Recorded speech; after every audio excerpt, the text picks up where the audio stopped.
কি রে, এতক্ষণ দেরি করলি? তোরই বানা দেখা নেই, আমি কখন থেকে দাঁড়িয়ে আছি, তুই যদি লেট করিস।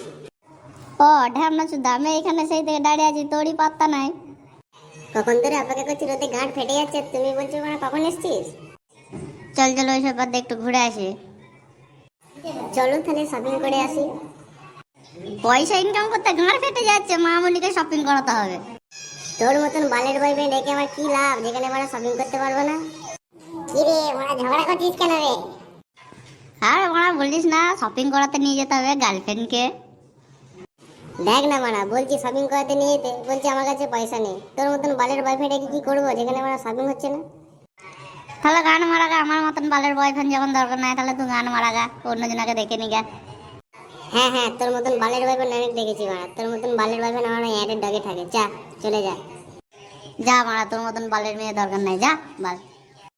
যা যা, তোর মতন বালের বয়ফ্রেন্ড অনেক দেখেছি, যা, মারা লাগবে না। ছি ছি, ব্রেকআপ করে ভুল করলাম। রিচার্জ কি করে দেবে, শপিং কি করবে, না করলে ভালো হতো। লাইক, কমেন্ট, শেয়ার, সাবস্ক্রাইব করে দেবেন।